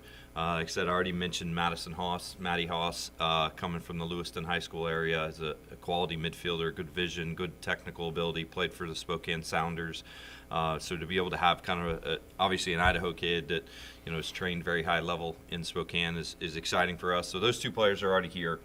And then the next group of players that we're excited about is the likes of Savannah Foster, played for Washington Premier Football Club, basically out of Seattle. Played at an ECNL level, which is one of the highest levels you can play out here in the States. So very strong midfielder, going to give us an aerial presence.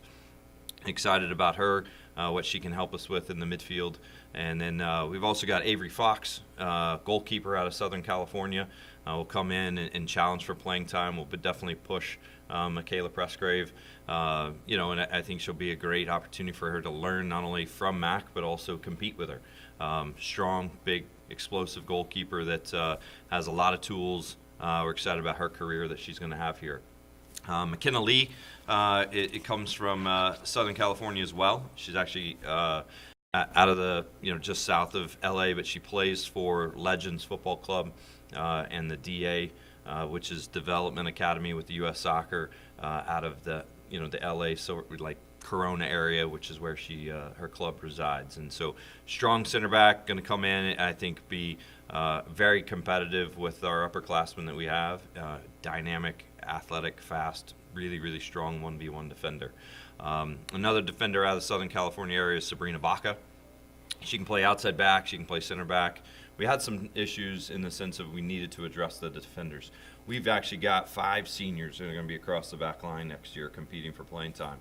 But knowing what they bring to the table, we needed to bring in some new kids that can either be quality understudies and learning, or to hopefully come in and push those upperclassmen to challenge them. And so Sabrina is a very good player, 5'8", 5'9", got a long throw, as well as very composed on the ball, playing out of the back. So she's going to be a great defender for us. Another attacking player that we have actually out of the state of Idaho is Brenna Rill, coming from the Boise area, played for FC Nova. Kid that I found at an ID camp, actually, when I went down to work with some of the FC Nova staff, which is one of the top clubs in the state.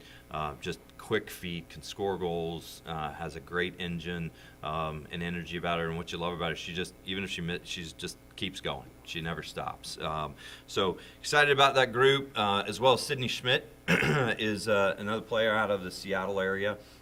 Plays for Seattle Reign, again in the Development Academy at the U.S. Soccer. Very clean, simple midfielder that can connect passes, good vision, good awareness, and we're excited to have her. She's going to add some different layers to our midfield. She can also play as an outside back. She can do a number of different things as a versatile player. Let's talk the fact that you really graduated. I mean, there's other people leaving, but you graduated one senior, one key player for you. So how much is this class going to come in and help, or how much are you looking for this class to play, or are you pretty set with what you have, you just need to get better? Honestly, after the year we had, nothing's set. Okay. So obviously it wasn't a horrible year by any means, finishing 5th in the conference, but obviously due to tiebreakers, we lost out on going to the conference tournament, which we were disappointed with, but we're happy with how our team finished the end of the season. Basically winning 4 of our last 6 games, beating Eastern Washington and having some other really positive results in the conference.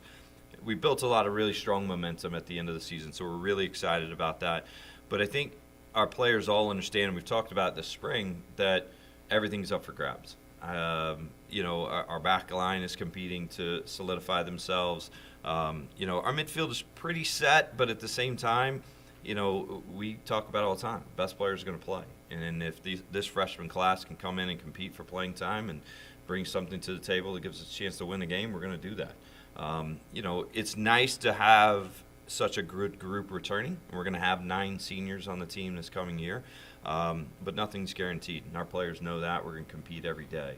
And one of the big concerns we had is we needed to solidify the back line a little more.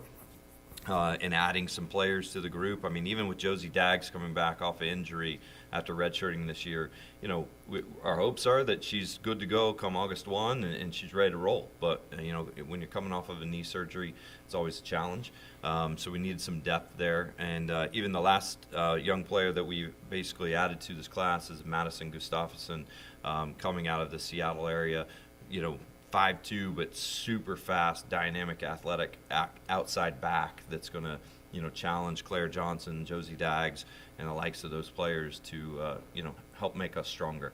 And that's one thing we wanted to do. We only had 25 players on the roster last year, and we felt like our depth wasn't as good as we needed it to be. And so by bringing in a strong class that we're bringing in, our roster is now going to be around 29 or 30. And, we feel that the competition level is only going to go up, which is going to make us that much better. For football, and we'll get back to football here in the next segment, for football, they pay attention to high school games. Mm-hmm. Okay, for a soccer coach at a college level, is it all about your club team? Absolutely. Yeah, I mean, the job is, the club, the AAU ball, whatever, if you will, right. Is the main thing because they're the ones that are playing 40, 50, 60 games a year over the course of a calendar year. So that's a big piece for them. And the competition level now with soccer here in the U.S. being much more on a national scale, you don't just play teams in your region. We'll go to events and a team from L.A. might be playing a team from Chicago, or a team from Seattle might be playing a team from Texas. And so we get a chance to see them play against the best of the best. Many times we'll go up and see players that are committed to ACC schools, SEC schools, Big Ten schools, and it's great to be able to see our players compete against those individuals. And it makes it really exciting to be able to see that on a national scale. We definitely like to go watch high school games because hopefully it puts our players in a new environment where maybe they're the best player on the team as opposed to maybe their club team. They just have a role that they're doing. So it's unique to see them in both situations. But definitely, we want to watch them at the highest level possible, and that's always going to be at the club level. Thanks for the time. We appreciate it. Congratulations. Appreciate it. Thank you very much. And go Vandals. Derek Pittman, head soccer coach here at the University of Idaho. When we come back, Bobby Daly, linebacker coach, will join us. There is a deep crop of recruits this year as the Vandals start to think about replacing the trio of Caden Ellis, Tony Lashley, and Ed Hall, all seniors coming back. For now, the 3 returning starters are leading the way in the weight room, preparing for the season ahead.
That makes me sore just watching those guys work out like that. Bobby Daly, linebacker coach, joining us. How are you? Doing well. How are you? Good. For those of you who didn't know, Bobby was an outstanding linebacker in the Big Sky Conference, and you've got 3 outstanding linebackers. Yes, I do. Do you have the easiest job of any of the coaches right now? Yeah, you could look at it that way. As far as talent-wise, it's also kind of challenging to make sure that they produce as seniors, make sure that they play as well as they have their entire career as seniors, you know. You know, Charlie last year had a 4th-year senior as a quarterback. Yeah. You've got 3 guys who have been contributors since they got on campus. Right. How does that change things and how you coach those guys when you have guys like that? Well, they have a very good knowledge of our defense, so it's not so much coaching the X's and O's. One of the things that we're working on in our group is becoming the best leaders that we can be. You know, being the leaders of that defense, making sure everybody else knows what they're doing on every given play, and then making sure as we have young guys coming up that we're mentoring those young guys, because obviously we've only got those 3 for 1 more year, and we got to make sure that our young guys are ready to go once they're gone. Is it just the position, or is it the guys who play that position on defense seem to be the leaders on that side of the ball? You know, the position comes with a lot of leadership. You know, you have to understand the defense inside and out. You have to get people lined up on every given play. So just being that middle linebacker or being that Sam linebacker, there's a lot of communication that's involved on every given play, which forces you into a leadership role. The great ones really run with that leadership role and get everybody playing up to their standard, and that's really what we're working on within our group. I always just said everybody else is terrified of the crazy guy playing the middle linebacker spot, so that's why. Yeah, we got a pretty good one too. Yeah. You certainly do. Yeah. Let's talk a little bit about, you have 3 linebackers now signed. One of those guys coming in the early signing period in James Jones. What did you like about James Jones? He's a very explosive athlete, and one of the things that he's shown at the high school level is he plays at a number of different positions. We've kind of slotted him into that buck position role, that boundary linebacker who's going to be a pass rushing type, but he's played in the box. He played Mike. He's played Will. So he's got a very good knowledge of the game of football. Found that out when we got him on campus. So got to sit down, talk a little football with him. He's a very sharp kid. He understands how the game should be played, and then also understands the X's and O's as well. So I'm very excited to get him on campus. Let's talk a little bit about Trey Walker, a young man who signed out of Fresno Central High School, 6'1", 226 pounds, had 140 tackles last year. What do you like about him? Productivity, first and foremost. We talked about Tony Lashley being a stud Mike linebacker, very productive Mike linebacker. Trey has shown all those things as well. I mean, he just gobbles up tackles. He runs from sideline to sideline, and that's really what we're looking for in that Mike linebacker, somebody to be productive but also has the athletic ability to make plays on each sideline, whether that's boundary or the field. All right, let's talk a little bit. Ross Chatterton. Chatterton is a young man at Coeur d'Alene High School just up the road here. Yeah. What did you see and liked about him? He's 6'1", 210 pounds. He's a very athletic kid. You know, he plays a number of positions for Coeur d'Alene High School. They had a very successful year, so we're getting a winner there as well. But he's played in space. He does well playing in space. He's played on the offensive side of the ball at wide receiver. He's caught passes there. Very good hands, and he's another kid that just shows up when you turn on a game. He's around the ball on every given play, and a lot of that has to do with his athleticism and just instincts in general. You have 3 seniors. Correct. How can those 3 guys help some of your younger guys get better? Can they do it just by having the guys watch them, or is there things they can do to help them? You know, I think the young guys definitely need to take notice of what our old guys are doing, but as far as our seniors go, just their mentality, the people that they are, they're the kind of people that are going to put their arm around you and help you along the way. We're not afraid of competition in our room. All right, we got a lot of guys who have played a lot of snaps for us. We've talked about 3 seniors, but we got some youngsters in Ty Graham, you know, Christian Ellis, Charles Acano. Those guys have all played a lot of football for us as well. So I'm just very happy with the room I've got, the senior leadership, and those guys putting their arms around the young guys and kind of carrying them and showing them the ropes all the way through. You just talked about 6 guys who played. I mean, Yeah. forget about the 3 seniors. You got 6 guys who have played. I mean, you might have the easiest job on the coaching staff. Got to get them to perform, man. We got to make sure that we're playing well on defense, and it's just not being complacent. You know, yes, we are seniors. Yes, these three guys have had a lot of success, but this needs to be their best year going forward. You know, and a lot of these guys have dreams of playing at the next level, so they understand that all eyes are on them this year, and they need to produce, and it's my job to make sure that they're doing that. Thanks for joining us. Of course. All right, that's Bobby Daly, linebacker coach. When we come back, There's a Coach ton Paul of- Petrino will come there's a back. ton We'll of wrap up kids the signing that you day. have We'll experiences with recap that nobody the knows Vandals about. who have signed. Some final thoughts with him on the young man that head coach Paul Petrino will have the opportunity to coach, not only in football, but in life. That's all coming up next.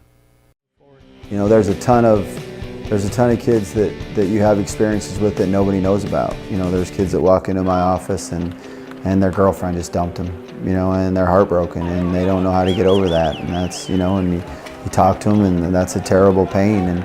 And there's guys that, you know, have been straight A's students their whole life and they just got a 68 on their test and they don't know how they're going to make it. You know, they don't know how they're going to ever go to sleep at night and relax. Stuff like that happens all the time that people don't know about. And those are private victories as a coach that you probably feel even greater about than anything. When you help somebody get through those times in their life. You know, that's why you coach. And I think that's what you miss when the day comes that you're no longer coaching. I know that's what my dad missed.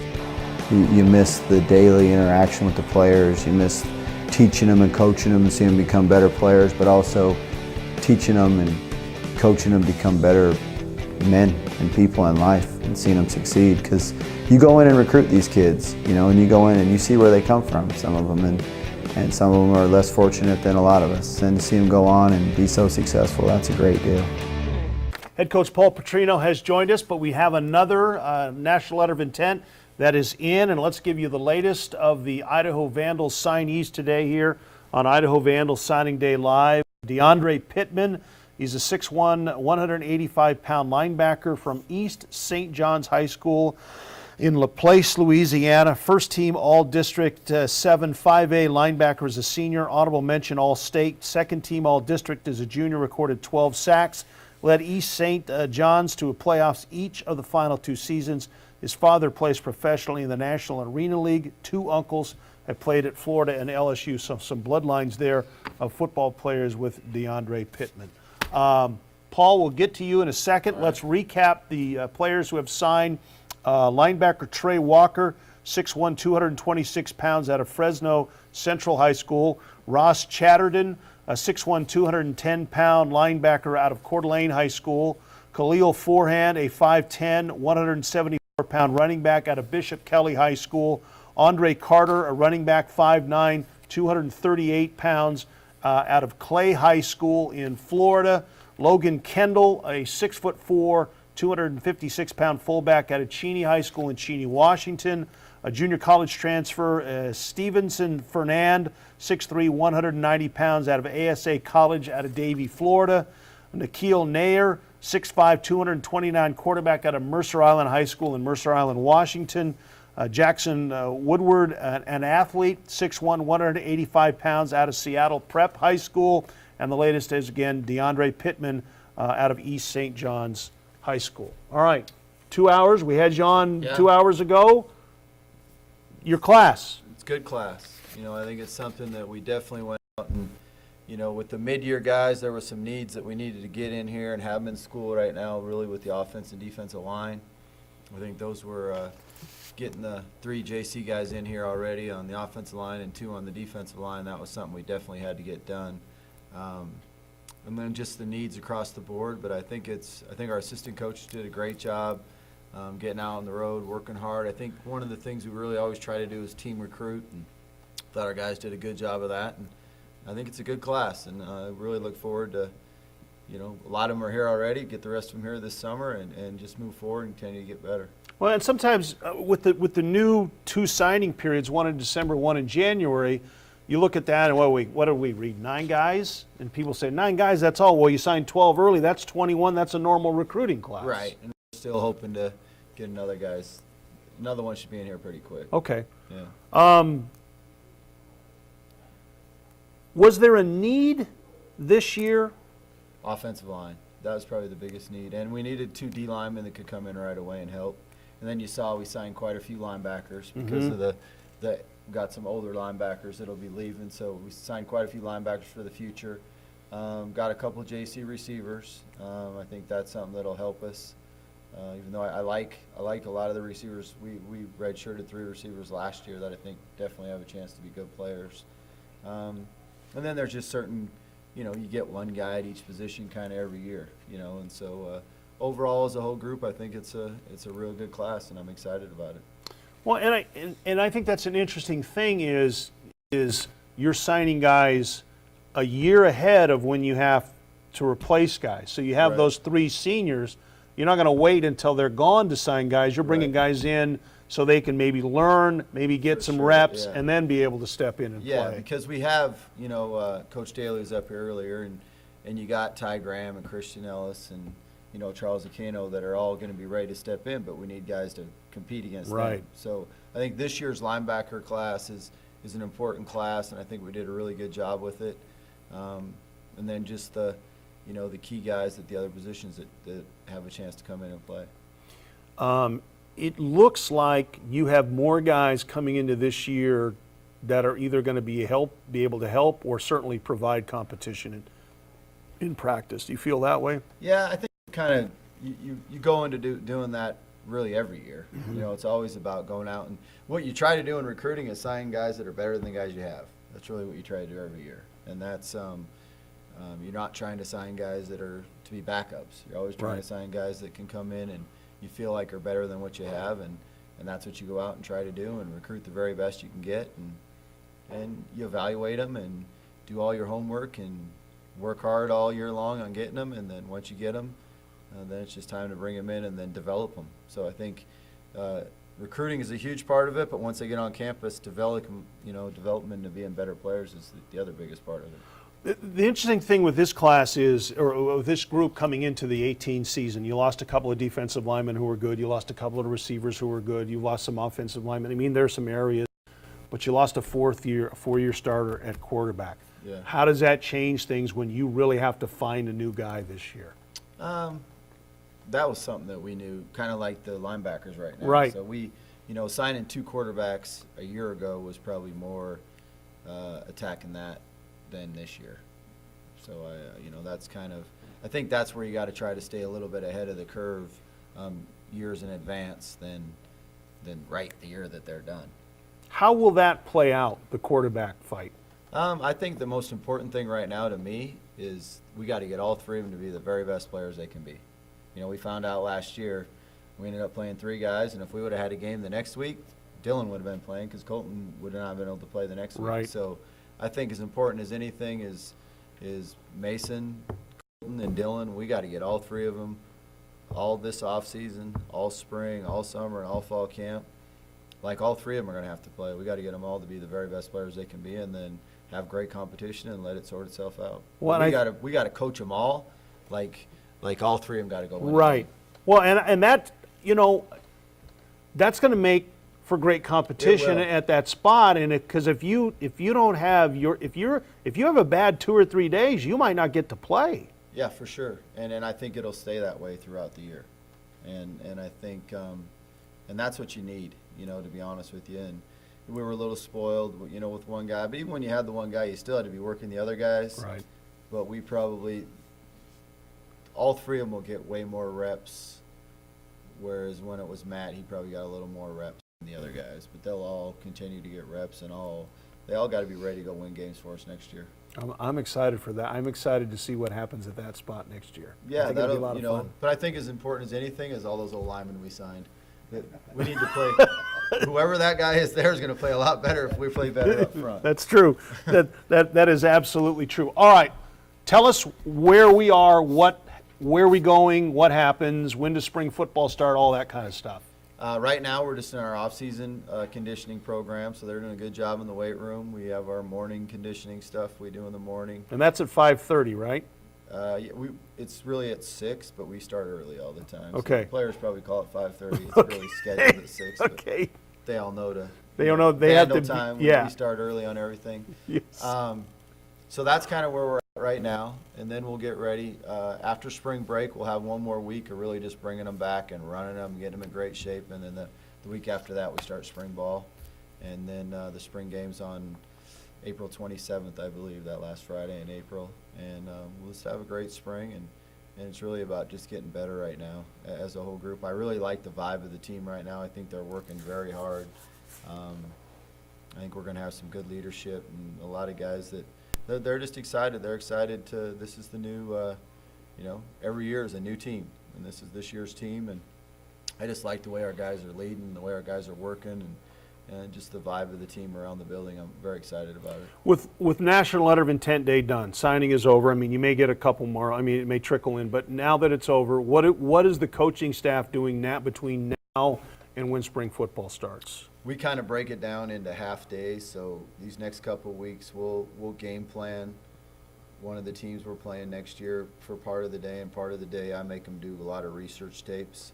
So we do research tapes on different colleges and different NFL teams, and so part of the day we're really scheming and evaluating teams we're going to play next year, and then part of the day we're trying to get better as coaches and learning and looking at new schemes and new different things that we can put into what we do and make us better. You know, as soon as the little break we had over Christmas, as soon as recruiting was dead, I made the whole staff make me 2 books, offensive and defensive book of the 8 Big Sky teams that we play.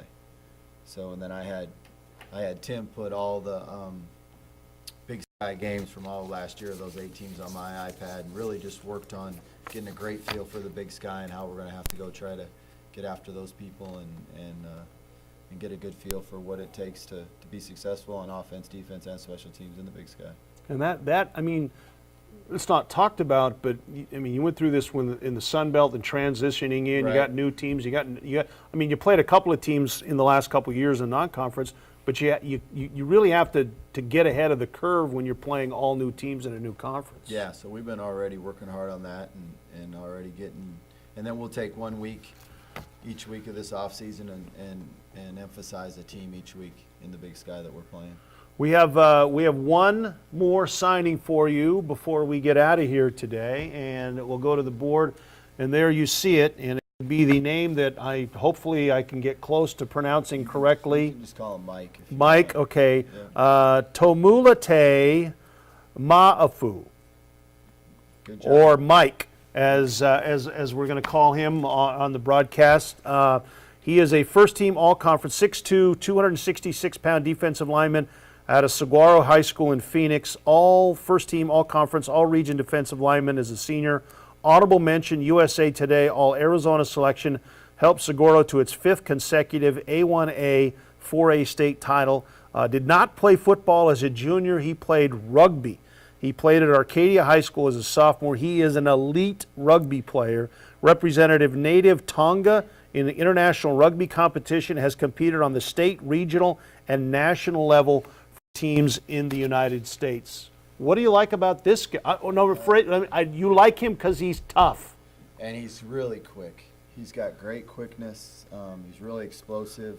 And he's just going to get better and better. You know, his family's kind of a rugby family. His brother's a professional rugby player over in France right now. His dad was a great rugby player.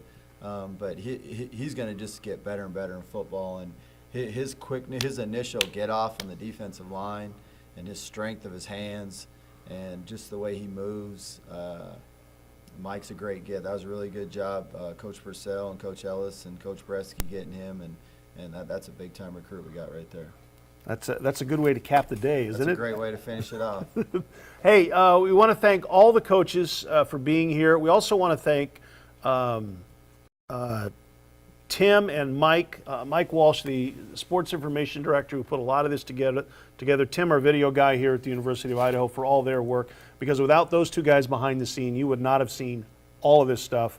Great job by them. Thanks for being here. Appreciate it. Congratulations, and can't wait for football to start. All right. Thank you. Thanks for everything you do for us. All right. That is Paul Petrino, and that has been the Idaho Vandal Signing Day Live. Want to remind you again, there are 3 events, depending on where you might be watching this show.